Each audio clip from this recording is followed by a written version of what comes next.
Come on in. We've been expecting you. We know you're watching this video on our website or YouTube channel because you want to know the exact steps on how to rush apostille this type of document as fast and as easily as possible. So buckle up, and here we go. Hi, if you're watching this video right now, it's probably because you are needing to understand where and how you can rush Apostille a Texas birth verification letter, which is considered a recordable document by the Texas Secretary of State. What will it cost? What is the current turnaround and processing times? And what are the exact steps that you need to follow to place a Texas Apostille order with us? First, all documents classified by the Texas Secretary of State as recordable documents, like a Texas birth verification letter, cannot be emailed or faxed to us by you to Apostille.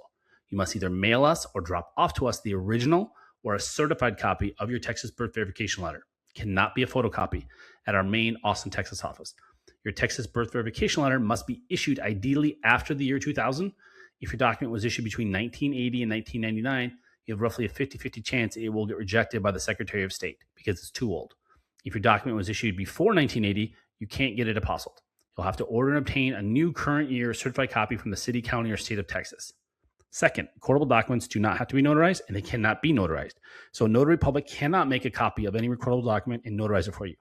You can only obtain and be issued a Texas birth verification letter from a city, county, or state of Texas government entity like Texas Vital Statistics, Texas Vital Records. Same thing. So this is where most people get it at. I would say 99% of any birth verification letters come from the state. Most Texas counties don't have anything like this. Some Texas counties do. There's 254 counties in Texas. So there's a handful that will do something similar, look similar. It won't look like this, but it looks similar to what you want to get basically a birth verification. So the Texas one will always put Texas Department of State Health Services up here in the right-hand corner. And then the section that you're going through is called the Vital Statistics section, or the Texas Vital Statistics section, or Texas Vital Records. And then it will say State of Texas, County of Travis, because the Department of Health Services and Texas Vital Records is based in Austin, Texas, which is in Travis County. And then they'll put the date when they issued it, and they'll say verification of birth, and then they'll say a search was made, and then they say a birth record was filed for your name or your kid's name or whoever's name, your parents, and then they were born on this day in this county in Texas. And then it'll be signed, and it'll say Terados, whoever current state registrar is. So when you're watching this video, it could be somebody else in 2026, 2027. And then it'll say they'll have their signature. And then that's what you'll have to mail us or drop off to us is this document. Now, again, it's faster. You can check your county that you were, the person was born in, and see if they have something like this. They may or may not. But if you can get through the county, it'd be way faster, because this might take you a month to get or longer. At one time, it was taking 3 to 6 months during COVID to get these. So you're always better if you can get a verification letter at birth. But if you're getting this for another country, which is why you need an apostille, typically they don't want this. They want the actual birth certificate apostille, not a birth verification letter. Very rarely will they accept a birth verification letter. They need the actual birth certificate apostilled, not the verification letter. So just so you know, if you're wondering, if you're trying to get marry someone, typically that's why people need this, is they're trying to marry someone in another country to get a birth verification letter or get residency or something like that. They're going to want the birth certificate. So I would get that. And if they say specifically they need something else, but 99 out of 100 times, they're just going to need the birth certificate apostille, not this birth verification letter. But in 16 years, we've had a couple of these, maybe 4 or 5 of these ever. So it's very rare that people need these verification letters. On our Texas Apostille order form page that you can access by clicking on the order form button at the very bottom of this page, you'll need to complete the online Texas Apostille order form, then print it out and then drop it off or mail it to us along with a prepaid return FedEx or UPS shipping label, so we can mail all your documents back to you or to whomever in the world you want. Next is step 2, which is the shipping instructions. This is step 2. This is all going to be about shipping and how you're going to get your documents to us and documents back from us. We're going to walk you through what you can and can't do. So first thing is, we get asked all the time, and it's on one of our FAQs, who do you recommend you ship documents with? And that is unequivocally FedEx. We've been shipping for 16 years. We've shipped to 6 continents. We haven't done Antarctica yet. Knock on wood. Hopefully we'll get them. We've shipped everywhere in the world for 16 years. We ship only FedEx to our DC office when we do federal documents and embassy documents. And in 16 years, we have never, knock on wood, again, FedEx has never lost one of our packages or damaged any of our packages enough that we couldn't get them apostilled. And they are easily the most affordable of all the 3 big carriers in the United States. Most people don't know that because they're shipping wrong, and we're going to explain to you how you do that, how you get the big savings, and how you should use FedEx. So you have to use FedEx one rate. Most people don't do that. The vast majority of people just pick FedEx and they get a quote that's high, and they end up going to UPS or USPS. If you use FedEx one rate, and we go through how to do this in great detail with a long video like this and screenshots. So if you just want to do screenshots and read that page, that long page, it will do step by step how you create it right here for FedEx and for UPS. So if you use FedEx one rate, to give you an example, Austin is in Central Texas. When we ship our documents all the way across the country, as far as you can possibly go to the Atlantic Ocean in Washington, D.C., it only costs us right now $10.95 for 2-day FedEx. We can't even ship that regular mail for that in Texas. When we do quotes that we do frequently, UPS is over $40 for that same delivery to the same address with the same speed. And even the post office is over $23. So you're talking it's over twice to do the post office and over 4 times to go to UPS. But you got to use FedEx one rate. So that's the secret, the little secret. Just click on here, and that will walk you through to do that. Now, we understand if you're shipping to South America, Central America, and some places in Europe, it's very expensive to ship FedEx or UPS, and you have to do DHL. We will accept DHL. It's just going to take longer because they don't have offices. So it's going to delay it by a day, because normally it's the next day after it gets to Paso, then we'll drop it off. So that's what we recommend. Go there. Either of these will walk you through how to create it. And you can do this online anywhere in the world. You can create this label from your apartment, from your house, wherever you're at. You don't need to leave your house to create the label. And then you just print off the label, and then you mail it along with your documents, or you can email it to us as well. Either way, because it's always going to be a PDF. And so then you got to make sure you download the original PDF. It can't be in a Word document, or you can't take a photo of it. The FedEx or UPS, when you're creating the shipping label, will always give you a PDF to download. And then you just have to print that PDF off and mail it along with your documents to us. Or you can email it to us if somebody else is mailing your documents to us. For example, which I'm going to get into, if you're going to have Texas Vital Statistics or Texas Vital Records, it's called, it's the same place in Austin, Texas, they will create certified copies of birth certificates and death certificates for all 254 counties. So a lot of our clients order a new birth certificate or order a new death certificate that they need for another country, and they have Texas Vital Statistics directly mail that to us because they're located somewhere else in the United States or somewhere in the world, and it doesn't make sense for them to ship it all the way, the cost to ship that document and the time it's going to take to Europe or China or anywhere in the world, when they'll just send it to us. Or they'll have at the local level, if you're doing marriage license, a marriage certificate, divorce decree, divorce certificate, something like that, that can only be done at the county or the city level. So, Travis County here in Austin, Harris County, Dallas County, El Paso County, Tarrant County, Bexar County, any of these counties in Texas or the cities, you can have them mail your divorce or marriage documents or birth or death documents to us directly. But this is very important. You cannot put your address, your name on there. What we've had, it's a couple times now, and it's been returned, is you have to put again, this is common sense, but you have to put our name, our company name, and our address on there. You think that makes common sense, but what they're doing is they're putting their name when they're ordering this from the county or the state. They're putting their name and our address. So they're putting their address or our address and their name. Well, there's no such thing. And so our office will not sign for it. Our office desk can't sign for it because they're not on the lease. We have an office that we share with like 67 different offices or other businesses, different offices within the thing. And there's a shared reception there, and they sign for documents and they accept documents and stuff. Well, they can't accept it because there's nobody on the lease. It has to be our name. And so it's going to get returned. And that can be a problem if you're shipping it, if you're over in Europe or something and you ship the documents from Texas, it's going to get returned to them. So just please make sure you have to put our address on it. If you want, you can put our company name, and then you can say attention to you and say, maybe you can put your name on it if you have to. And then our address and our phone number, that's fine. That we shouldn't have a problem. But you got to have to make sure our name, Apostille Texas, is on when you're sending it to us. You have to make sure that's on there. And then the other thing is on the prepaid shipping label. So when we get done apostling your documents, you have to give us a prepaid shipping label, and you can email that to us. You can mail that to us along with your documents, or when you drop off documents to us, you can have a shipping label, and you can only drop off in Austin, Texas, no other city in Texas. You can only do it in Austin. You can only get an Apostille in Austin from the Secretary of State. You cannot get it done in Houston or Dallas or El Paso or San Antonio or anywhere else. So if you're going to drop off, which we don't recommend to do, and we're going to go over that in step 3, why, but then you can drop off a prepaid shipping label as well.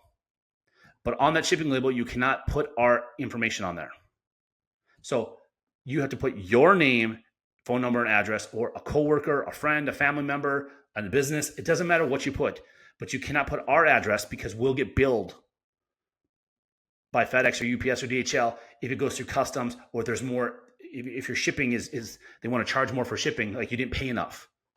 So that's in the upper left-hand corner. So when you're saying, so you're creating a shipping label, and it's asking where it's coming from. Okay, we're not the shipper. We're not the importer. You are. You are creating the shipping label. You are the importer if it's going overseas, to another country.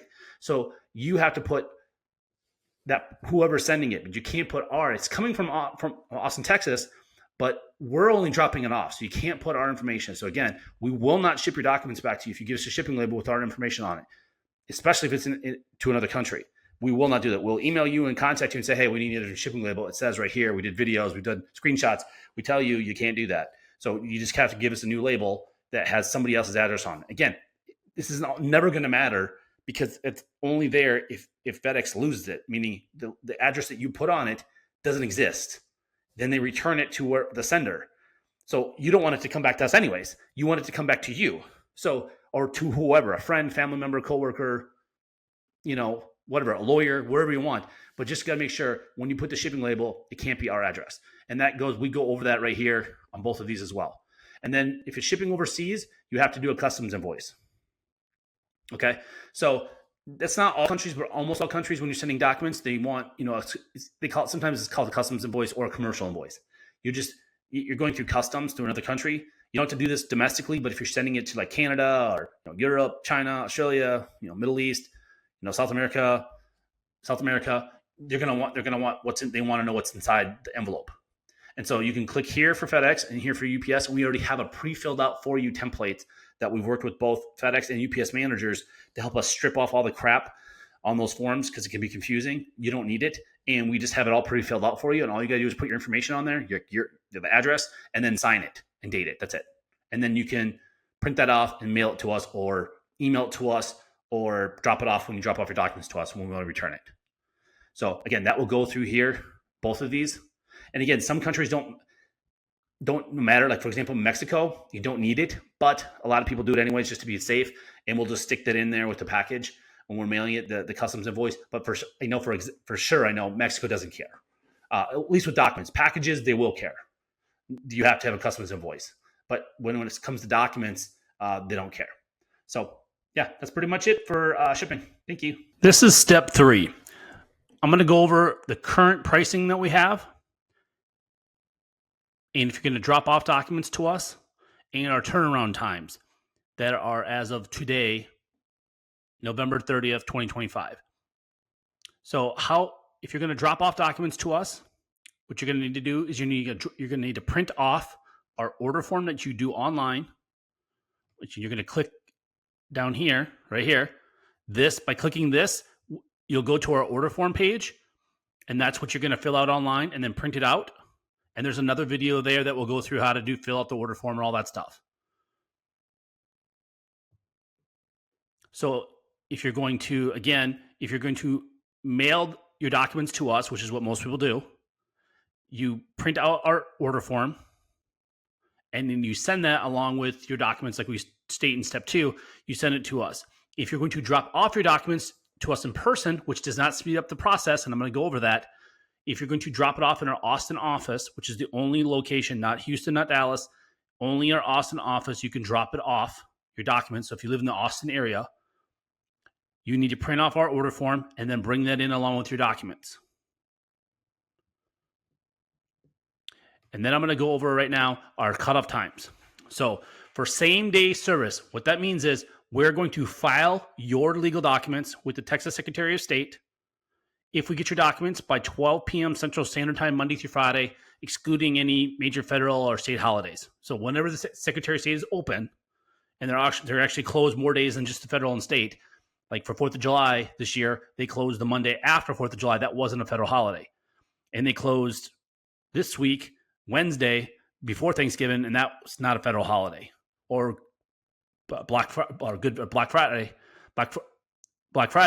they are closed as well. That's not a federal holiday, but they are closed. So they're closed for 3 days this week, and they'll be closed for 3 days for Christmas. They've already announced the day before Christmas Eve Day. So Christmas Eve Day, which is not a federal holiday. So whenever they're closed, we cannot file your document. Just make sure you know that, so you're aware with the turnaround times. No company can file your documents unless the Secretary of State is open. So I just want to be clear about that. So if we get your documents by 12 o'clock Central Standard Time, Monday through Friday when they're open, we are going to guarantee if we get them by 12 o'clock, we are going to file them with the state of Texas. Then, depending on their turnaround times, they change. We don't control this. No company, no person controls how fast they're going to turn them around. As of right now, and we change this every single month. Like right now, in a few hours, this is going to change to December 2025.